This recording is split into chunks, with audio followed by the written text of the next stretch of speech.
जय श्री गोरक्ष। प्रिय श्रोताओं, आज की कहानी कबीरदास जी के ऊपर आधारित है। कबीरदास जी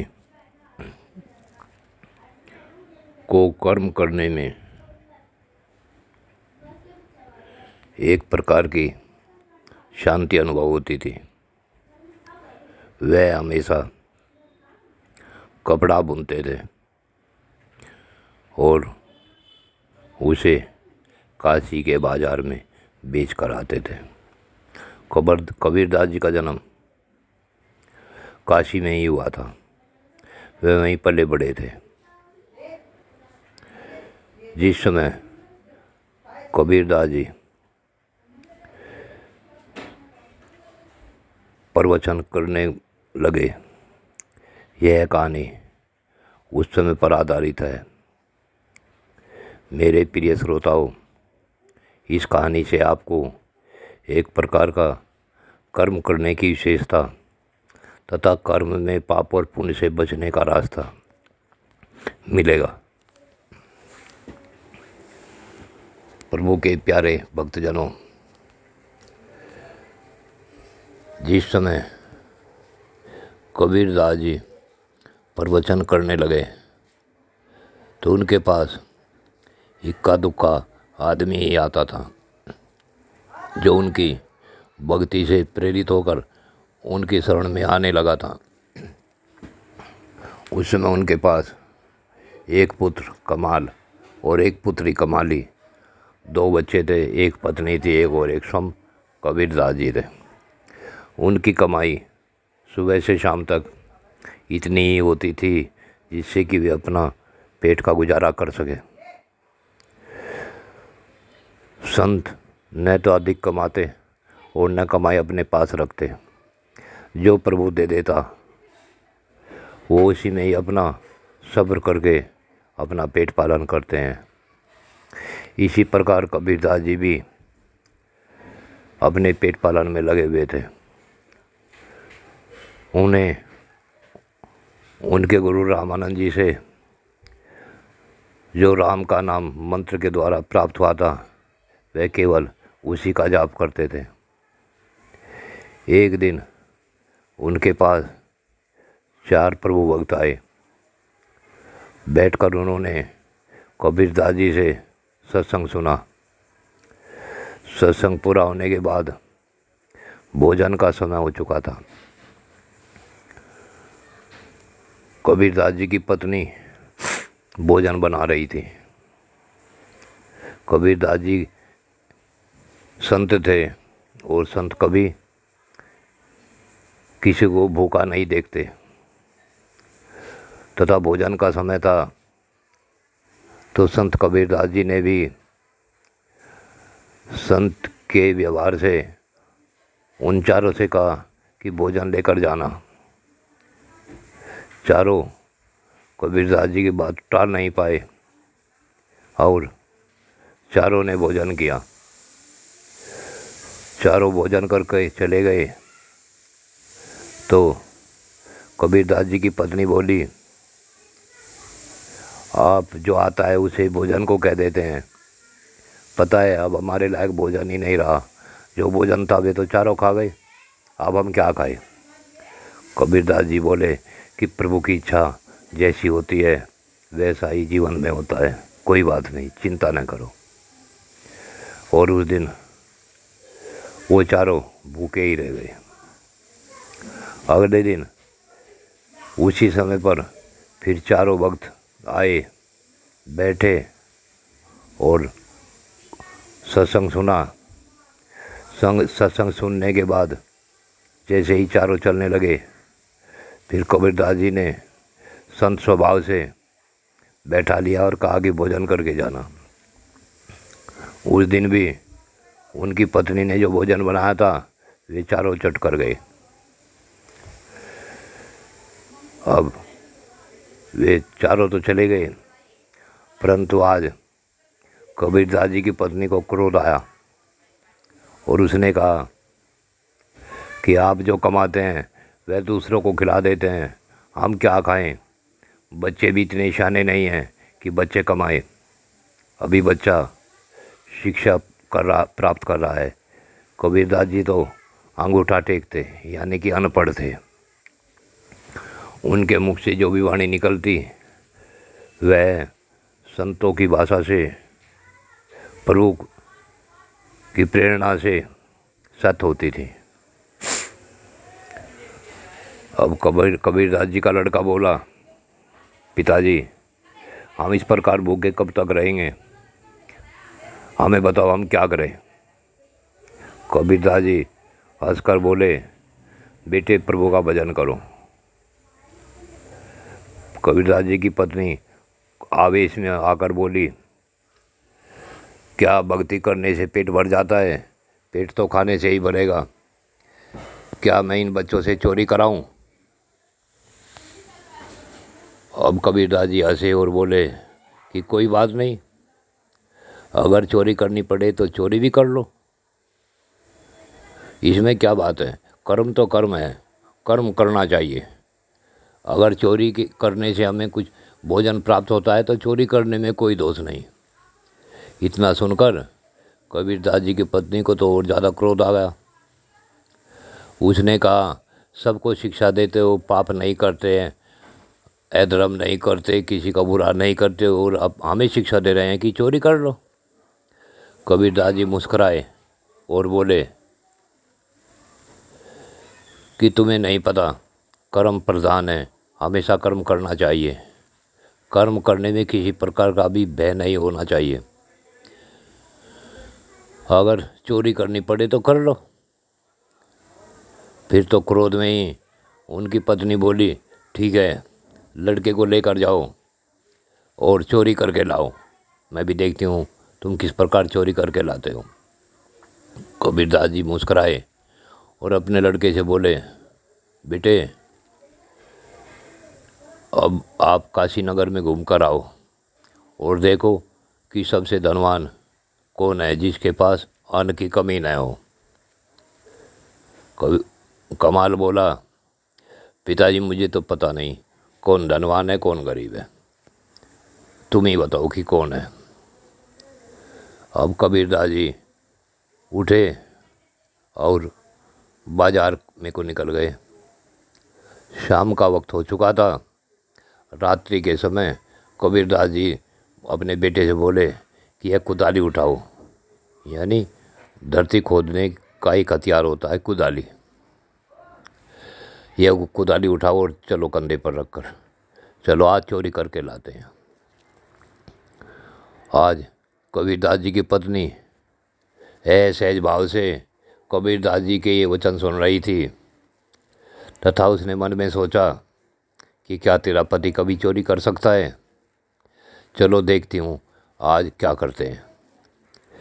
लड़का और कबीरदास दोनों चल दिए।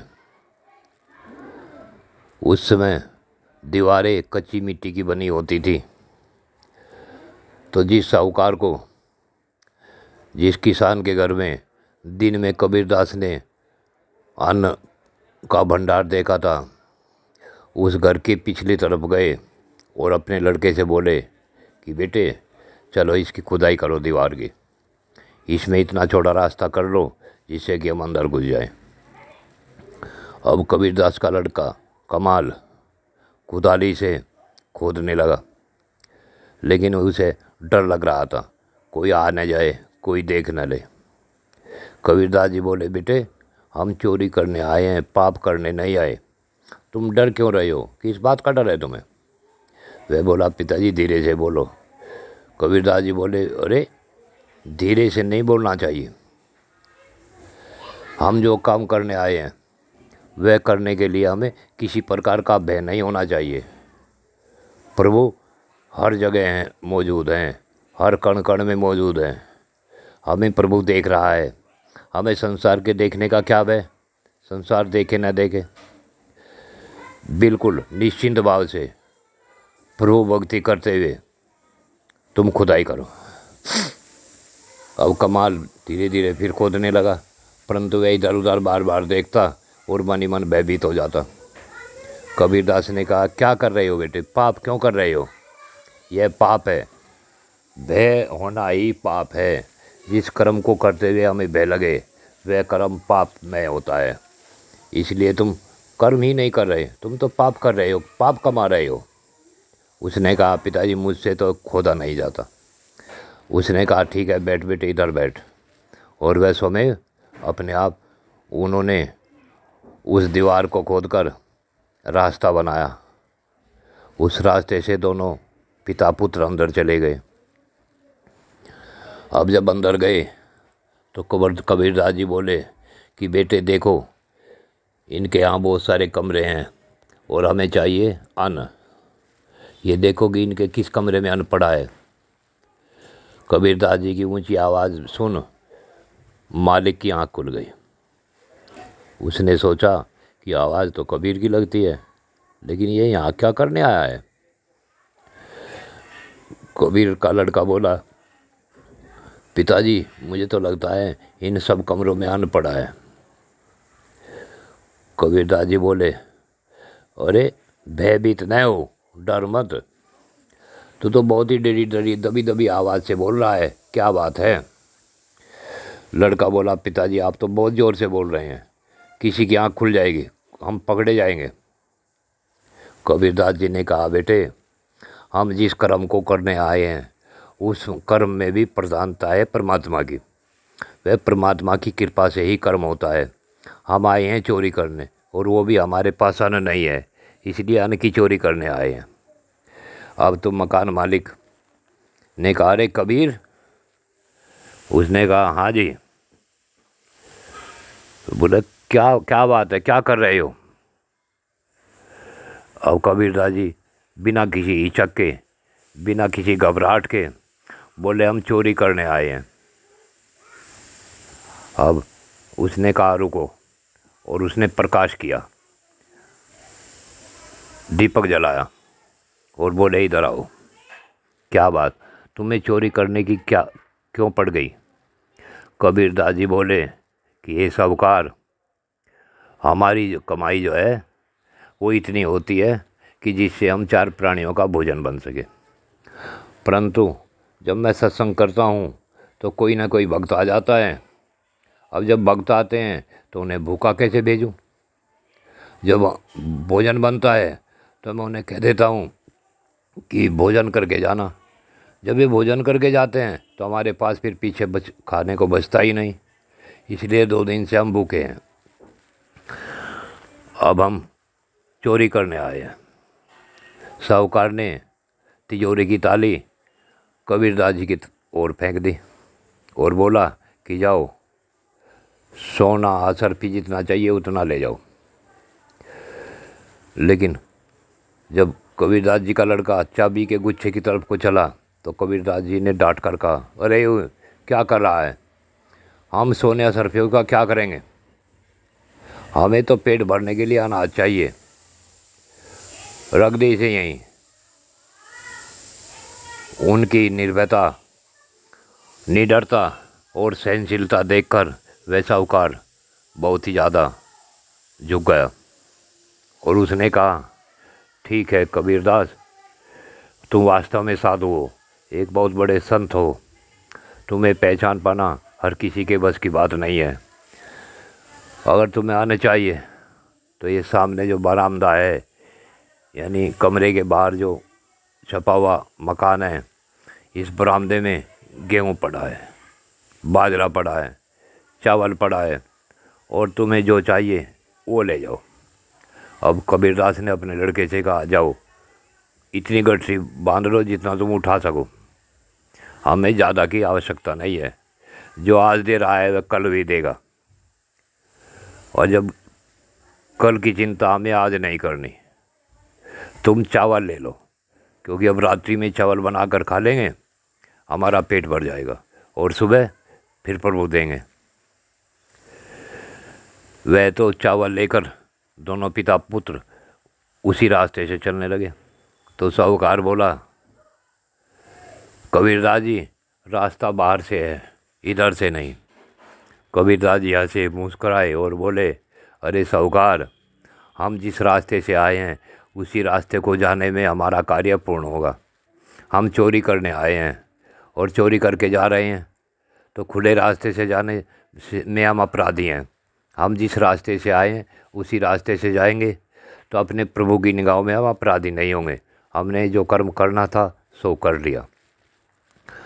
वह साहूकार इन सब बातों को बड़ी गौर से सुन रहा था और उसके ऊपर भी कबीरदास जी के शब्दों की बहुत अच्छी छाप लग रही थी। अब क्या था, कबीरदास जी अपने पुत्र को लेकर उसी रास्ते से निकल गए। अगले दिन सुबह उस साहूकार ने एक गाड़ी में अनाज भरा कई प्रकार का और गाड़ी में स्वयं लेकर कबीरदास जी के मकान पर आया और नीचे उतार कर सारा अनाज बोला कि आपको अब किसी प्रकार के कोई गलत कार्य करने की आवश्यकता ही नहीं होगी। आप जब ये अनाज समाप्त हो जाएगा मुझे बता देना और आप अपना सत्संग रोज चलाया करो। कबीरदास जी शांत भाव से चुपचाप बैठे रहे। अब साहूकार ने अपने पूरे शहर में ढंढोरा पिटवा पूरी काशी में कि अगर कोई भी प्राणी, कोई भी मानव किसी संत के, किसी साधु के, किसी ब्राह्मण के, किसी के भी पास अगर कोई कुछ पूछने, कुछ जानने, भगवान की भक्ति करने या संत से प्रेरणा लेने जाता है तो उसे चाहिए कि वह अपने साथ भोग स्वरूप कोई ना कोई फल, अन्न, धन कुछ ना कुछ लेकर जाए, क्योंकि संतों के पास भी पेट है। उनके पेट भरने के लिए हर किसी को चाहिए कि वे संतों से प्रेरणा लेने जाएं, संतों की कृपा के पात्र होने जाएं, तो कुछ न कुछ दक्षिणा स्वरूप वहाँ पर चढ़ाना चाहिए। मेरे प्यारे श्रोताओं, इस प्रकार से संत कबीरदास जी ने भी किसी भी कर्म को करने की आज़ादी दी है, परंतु सत्य तो यही है कि कर्म करते हुए किसी प्रकार का भय नहीं होना चाहिए। जिस कर्म को करते हुए या जिस बात को कहते हुए हमारे अंदर किसी प्रकार का भय उपजे, वह कार्य पापमय है, उसे नहीं करना चाहिए। जब तक हमारे अंदर कर्म करने की निडरता न हो, हमारे अंदर किसी प्रकार का कोई छल न आए, वही कार्य करने योग्य है। प्यारे श्रोताओं, कैसी लगी आपको ये कहानी? अगर आप इस कहानी से कुछ प्रेरणा ले रहे हैं तो मेरी आपसे एक यही प्रार्थना है कि आप मेरे इस चैनल को सब्सक्राइब करें और बेल आइकन बटन दबाएं। जय श्री गोरक्ष।